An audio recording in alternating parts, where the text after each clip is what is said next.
Pepe ya Bwana Yesu Kristo. Amen. Amen. Ari jambo sirito kuko nta jambo riba rito. Amen. Haleluya.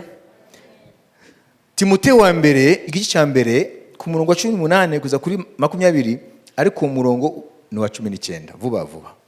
Mwana wanjye Timoteyo, ndakwihanangiriza nkurikije ubuhanuzi bwa kera bwahanuye ibyawe kugira ngo buduheshe kurwana intambara nziza, ukomeje kwizera kandi ufite umutima uticira urubanza. Komeze kwizera ufite n'umutima uticira urubanza. Uwo mutima bamwe baraburetse bahinduka nk'inkuge imenetse ku byo kwizera. Aha.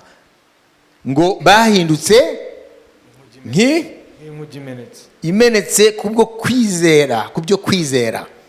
Ils ont fait naufrage par rapport à la foi. Iyo nkuge turaza kwivugaho. Muri abo bantu rero bameze nk'iyo nkuge yamenetse, muri abo ni Humenayo na Alexanderi, abo nahaye Satani kugira ngo babyigireho kudatuka Imana. Amen. Amen. Hallelujah. Hallelujah.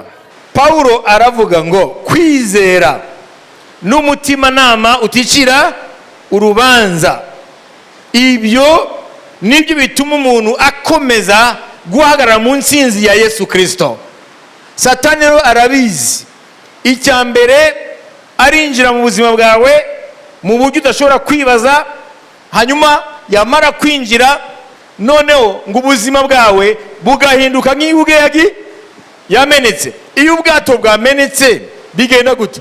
Iyo bwatobotse amazi arinjira, iyo amazi yinjiye ingaruka nizi ubwato burarohama. Kandi mumenye inyanja n'isi, ubuzima bwacu ni ubwato, ni inkuge n'ubwato. Rero turi hano muri iyi si, turagenda ku nyanja y'isi. Satani aragerageza gupfumura ubwato bwawe, aribwo buzima bwawe. Noneho amazi akinjira, iby'isi bikinjira muri wowe. Iyo bimaze kwinjira, batubwiye hano ubwato bwawe, ubwato bw'ubuzima bwawe buyoborwa no kwizera, butangira kwibira. Amazi arinjira, amazi n'ubuzima bw'isi, amazi n'ibishuko by'isi, amazi ni imitekerereze y'isi, amazi ni ibintu byose biri mu isi Imana ikondana. Satani ntashobora kuza gusa mu gitondo ngo akubite hasi ukwizera kwawe. Ubuzima bwawe ni nk'ubwato buri ku nyanja, iyi si ni inyanja. Kugira ngo rero wowe azambye kwizera kwawe, amaherezo gupfe, arapfumura ubwato, arapfumura ubuzima bwawe, hanyuma akinjiza iby'isi. Namaze kubyinjiza rero kwizera kwawe kurarohama, none ugatangira kubaho mu buzima bwa kera, mu buzima bw'isi. Yavuze bamwe muri abo ngo bameze nk'inkuge yamenetse, ngo ukwizera mu byo kwizera bararohamye. Uyu munsi rero nashaka kukubwira, ukwiye kurinda umutima nama wawe, ntuzigere uhumanywa n'ikintu na kimwe, kuko kwizera kw'Imana gukorera umutima nama uticira urubanza. Uyu munsi rero uhagaze gute? Ugenda gute hejuru y'inyanja y'isi? Ubwato bwawe bw'ubuzima bwawe bumeze bute? Ese kwizera kuracyahagaze? Ese nta hantu Satani yapfumuye amazi agatangira kwinjira mu bwato, ejo noneho bugatangira kurohama? Uyu munsi Imana irakubwira ngo tugeze igihe cyo kugendera hejuru y'amazi nka Petero. Tugeze igihe cyo kwizera kwacu kugendera hejuru y'amazi. Tugeze mu gihe cy'uko iby'isi byose tubikandagira. Tugeze igihe cy'uko imbaraga za Yesu Kristo zitubashije kugendera hejuru y'amazi. Ubwato bwacu bukwiye kugendera hejuru y'amazi. Ntabwo tukwiye kwemera ko bupfumurwa n'ikintu na kimwe. Ukwizera kwacu ntigukwiye kurohama, kubera yuko kwizera kwacu kwaranesheje iyi si. Ninde wanesheje iyi si? N'uwizera ko Yesu ari umwana w'Imana. Niki cyanesheje iyi si? N'ukwizera kwacu. Kwizera niko gutuma ubwato bw'ubuzima bwawe bugendera hejuru y'amazi. Iyo Satani apfumuye mu buzima bwawe akinjizamo amazi, ari byo bintu by'isi, kwizera gutakaza imbaraga, ariko gwatumye ubwato bugendera hejuru y'amazi. None ubwato bumaze kurohama completely, kwizera kurapfa. Murumuna nyumva? Aba bayimenayo na Alexandria bavuzwe hano batangiye nabo mu kwizera. Amen.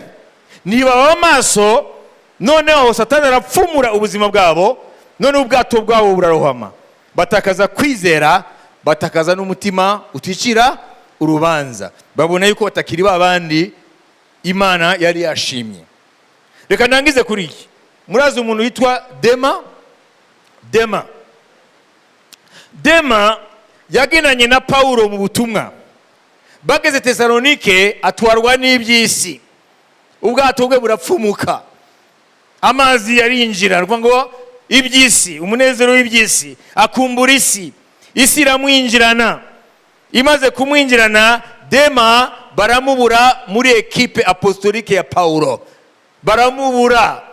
Paulo yarandika ngo Dema yarantaye kuko yigira Tesalonike, kuko ukunda isi ya none. Dema yarantaye, yaransigirije, yarantaye yigira Tesalonike kuko gukunda isi ya none. None se Dema niyatangiye ngatwe? Dema yatangiye ngatwe. Yagenanye na Paulo. Yabonye ibitangaza. Yabonye imbaraga za Yesu Kristo. Yabonye abantu bakizwa. Yabonye abadayimoni bahunga izina rya Yesu. Yagendanye na Paulo muri anointing y'intumwa Paulo. Ariko byagenze gute? Yagera Tesalonike agakwama. Yagera Tesalonike isi kamumira. Nukubera ko ntabwo yabaye maso. Satani apfumura ubuzima bwe aribwo bwato. Noneho butangira kwinjira mu byisi, amazi. Noneho burarohama, atakaza kwizera. Noneho ahinduka uwisi. Areka umuhamagaro ubwami bw'Imana. Uyu munsi rero mu magambo make, umwami araguhamagarira kuba maso. Nimba ubwato bwawe butarapfumuka, ube maso. Nimba bwarapfumutse, amazi y'inyanja akinjira ari byo byisi, umenye ko mu gihe gito ntibazakubona hejuru y'inyanja, uzabarizwa imuhengeri, uzabarizwa mu byisi completely. Niyo mpamvu uyu munsi ijambo ry'Imana riraguhamagarira kugira ngo utangire usuzume, ese ubwato bwawe aribwo bugingo bwawe buracyagendera hejuru y'amazi? Kandi mwamenye ko ikibugendesha hejuru y'amazi ni ukwizera kuzima, gukorera mu mutima uticira urubanza. Ariko benshi rero kibabaje bararohamye. Ubwato bwari biri mu mazi. Uyu munsi ntago bakigendera hejuru y'ibyisi, ahubwo babirimo. Kubera iki? Kuko ntago bamenye ngo babe maso. Nashaka kurangiza mbibutsa umugani w'abariya bari 10. Nago turi wasome Matayo 25. Ni mubizi? Amen.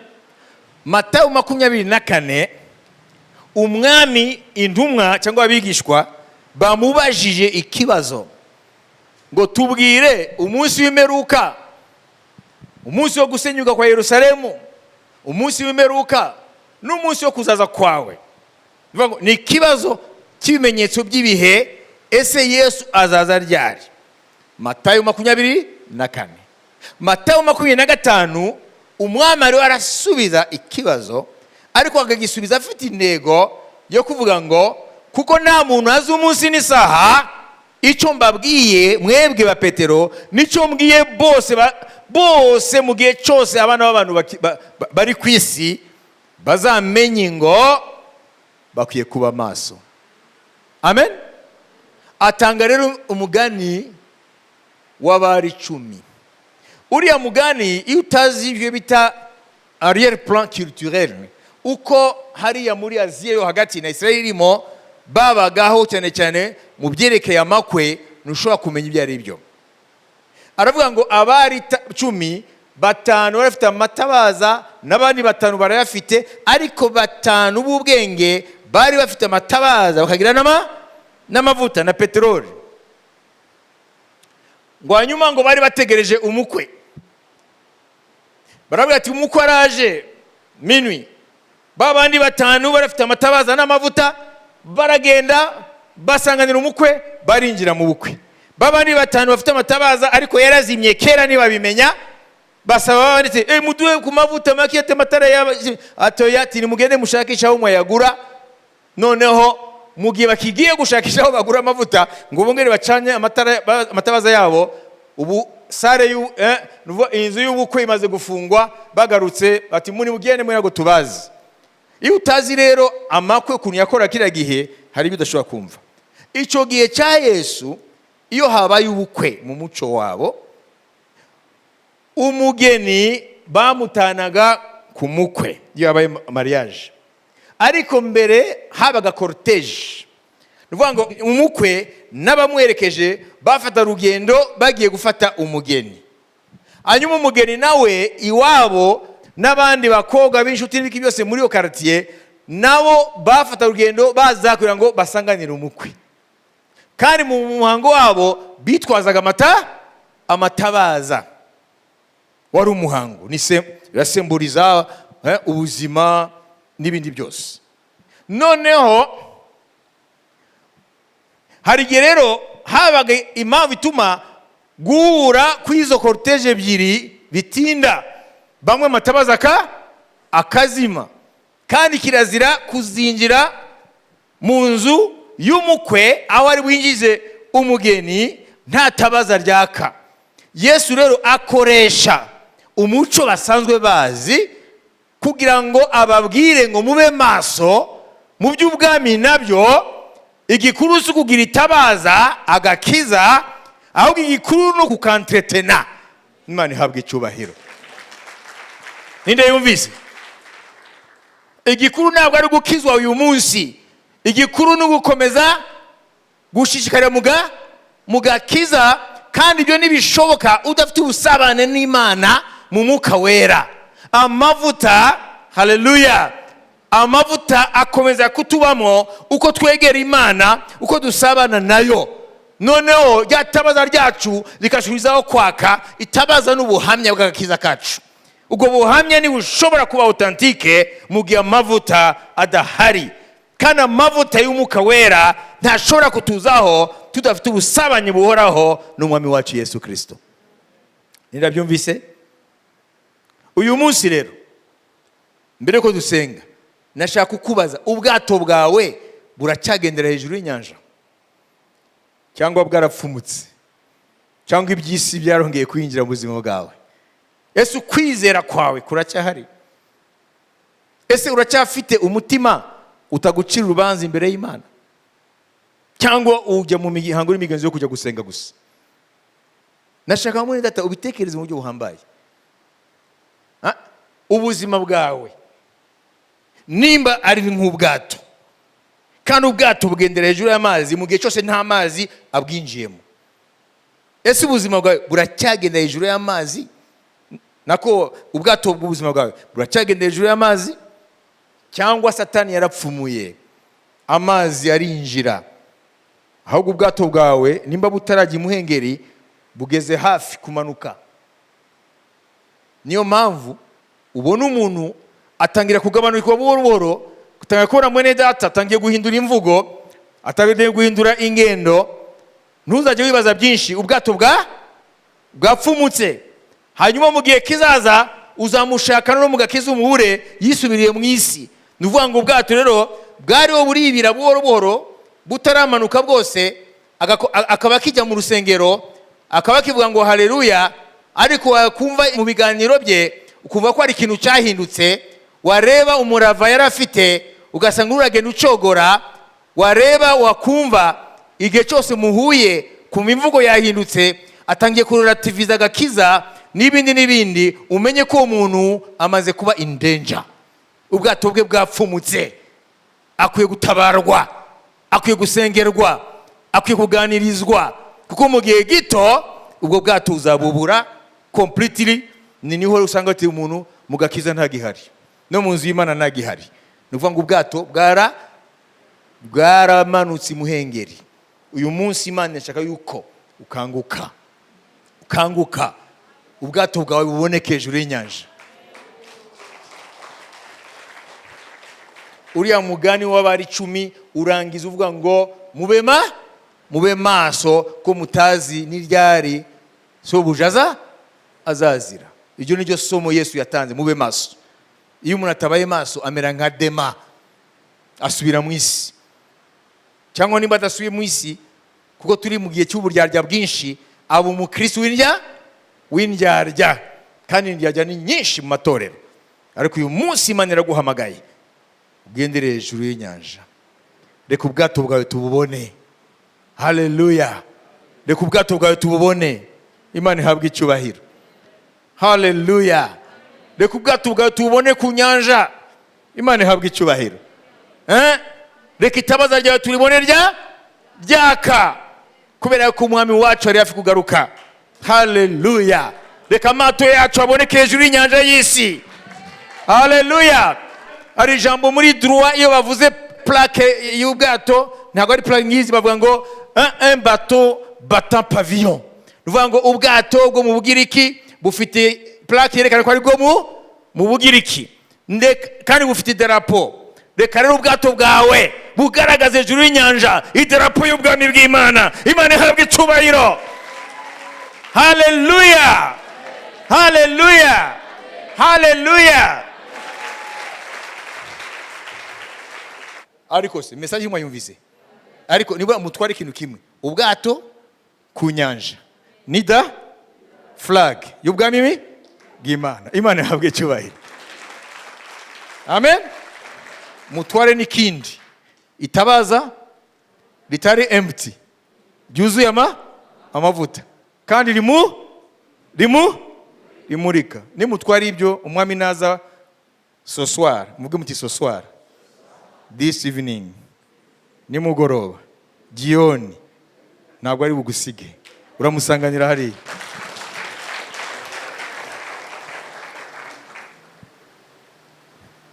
Turashaka dusenge. Amato yarohamye tuyazamure. Imana ishimwe. Ayapfumutse ariko ntabwo ararohama. Tufate ibivomesho ndani tuvane mu amazi. On va colmater les fuites. Tuhome ahafu mutsi. Twese tuve hano, amato yacu ari hejuru y'inyanja, ni darapo y'ubwami igaragara. Haleluya.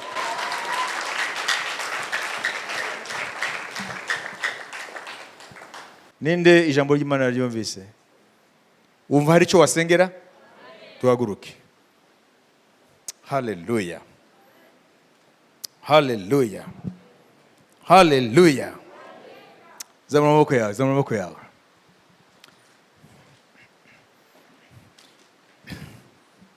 Reka dusengane. Ndasenga ariko nawe usenge, sibyo? Mwami, duhagaze imbere yawe, tumaze kumva icyo dushaka muri iki gitondo. Ntabwo ushaka ko tubera nk'inguge zasenyutse, zapfumutse, zitangiye kumira amazi y'inyanja, ari byo bintu by'isi. Twasezereye ku bwa Yesu. Ayo mato yapfumutse muri uyu mwanya turayakweretse, kugira ngo amazi yinjiyemo avemo mu izina rya Yesu. Abapfumutse turahomye mu izina rya Yesu. N'amato yamaze kurohama ku byo kwizera, twohereje ubuntu bwa Yesu bumanuka imuhengeri, bumanuka mu nyanja, buzamura ubwo bwato. Uyu mwanya umwami arategetse amato ye yose ariko ubugingo bwacu nazamuke hejuru y'inyanja, nagendere hejuru y'inyanja. Idarapo y'ubwami igaragare kuri ubwo bwato, aribwo buhamya bwa Yesu Kristo. Amatabaza yuzura amavuta mu izina rya Yesu. Wowe usinziriye, kanguka, Kristo akumurikire. Uhereye none kanguka muri ibyo bitotsi. Amasaha ageze kure, dore ijoro rirakuze bwenda gucya, agakiza karatwegereye kuruta umunsi wa mbere twizeraga.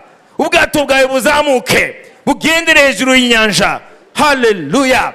Budafumutse, butamira amazi, bugendere hejuru y'inyanja mu izina rya Yesu. Idarapo y'ubwami ku buzima bwawe igaragarire buri muntu wese mu izina rya Yesu. Haleluya. Itabaza ryawe nitangire ryake, kandi amavuta yuzure mu itabaza, ndetse ugire na reserve y'amavuta kugeza igihe umwami azagarukira mu izina rya Yesu Kristo turakiriye rema y'Imana. Turazamutse hejuru y'inyanja, turazamutse hejuru y'inyanja, turazamutse hejuru y'inyanja, turazamutse hejuru y'inyanja mu izina rya Yesu Kristo. Kandi turagurutse, haleluya, kuba maso kugeza aho umwami wacu azazira. Ntago nzongera gusinzira mu buryo bw'umwuka. Ntago nzongera kwemera Satani kwapfumura ubwato bw'ubuzima bwanjye. Ntago nzongera kwemera itabaza ryakamye mu mavuta. Kubera none mu mwuka wera ndakangutse kubana n'Imana karamata. Ndakangutse gusabana n'Imana mu mwuka wera. Amavuta y'umwuka akomeza nyuzure mu itabaza ryanjye mu izina rya Yesu Kristo. Amen. Amen. Amen. Haleluya. Na mbinguni tutafika, no mwijuru tutagerayo. Haleluya. Amen. Hari ndi bivuga ngo na furaha yako pia ijulikane kwa Yesu. Nimba unezerewe ko ari ikintu Imana akoze muri wowe, reka umunezero dayimoni mukiye kuzitumura mu izina rya Yesu Kristo. Dayimoni zitumuke mu izina rya Yesu. Haleluya. Haleluya. Kwizera kuzana umunezero, kandi ngo umunezero w'iteka nizo mbaraga zacu. Umukristo yatakaje ibyishimo, abadayimoni baramubonera. Babyo bise umva muze Jerome, umukristo yatakaje kwizera, atakaza ibyishimo by'ubwami. Ubwami bw'Imana ni ibyishimo, gukiranuka niki, amahoro. Haleluya. Amahoro, gukiranuka n'ibyishimo mu mwuka wera. Iyo tutakaje ibyishimo, dayimoni ziratubonera.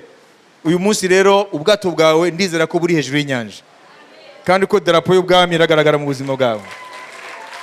Amen. Pokea furaha ya Bwana, umunezero wabatsindishirijwe.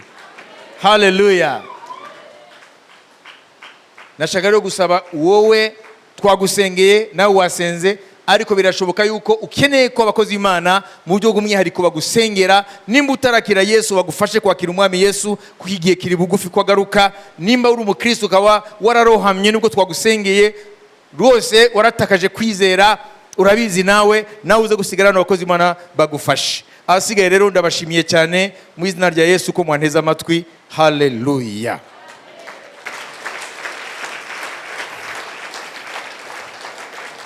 Zamura amaboko tuguhe umugisha. Ubuntu bw'umwami wacu Yesu Kristo n'urukundo rw'Imana no gusabana n'umwuka wera bijyane twese. Amen. Shalom shalom. Muzagira icyumweru cyiza.